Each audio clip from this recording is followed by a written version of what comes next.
दिवसांमध्ये अजून बऱ्याच धार्मिक कृती केल्या जातात. त्यामध्ये घटस्थापना आहे, कुंकुमार्चन आहे, देवीची खणा नारळाने ओटी भरणे आहे, कुमारिका पूजन आहे, घागर कुंकणे यासारख्या बऱ्याच धार्मिक कृती केल्या जातात. एवढंच नाही तर प्रत्येक घराघरामध्ये अखंड दीप ठेवलं जातं. तर या प्रत्येक धार्मिक कृतींमागे काही ना काही शास्त्र आहे आणि ते शास्त्र जेव्हा आपण समजून घेऊन भावपूर्ण या कृती करू ना, तर तेव्हाच आपल्याला खऱ्या अर्थाने या देवी तत्वाचा लाभ होणार. यापैकी सामूहिक सप्तशती श्लोक पठण केलं जातं, दुर्गा कवच स्तोत्राचं पठण केलं जातं. एवढंच नाही तर सामूहिक कुंकुमार्चनाचं पण आयोजन केलं जातं. तर जेव्हा आपण यासारख्या धार्मिक कृती करतो ना, तर खऱ्या अर्थाने आपल्याला त्याचा लाभ होणार. सनातन संस्था निर्मित देवी पूजनाचे शास्त्र या ग्रंथामध्ये देवी पूजनाच्या कृतीसंबंधी अध्यात्मशास्त्रदृष्ट्या योग्य विवरण दिलेले आहे.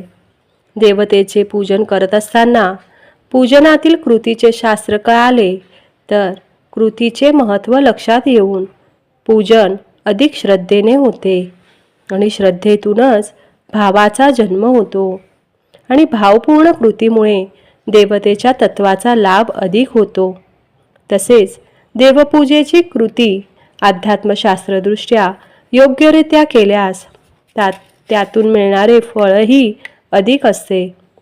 त्यामुळे आजच आपण या लघुग्रंथाची मागणी कळवू शकता. कुंकुमार्चन करण्यामागचं पण शास्त्र तसंच आहे.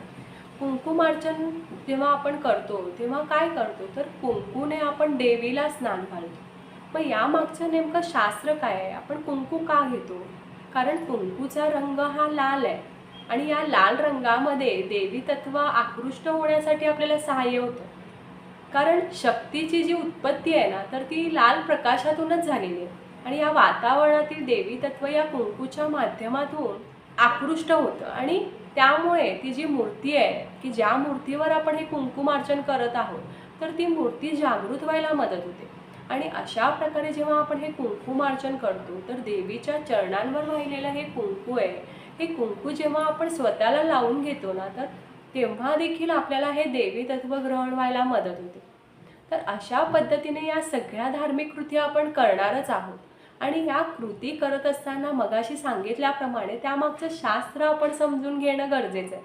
हे शास्त्र समजून घेऊन भावपूर्ण जर आपण कृती केली ना, तर या वर्षीचा शारदीय नवरात्रोत्सव आहे, तर तो खऱ्या अर्थाने आपल्याला साजरा करताना आध्यात्मिक स्तरावर लाभही होणार आहे.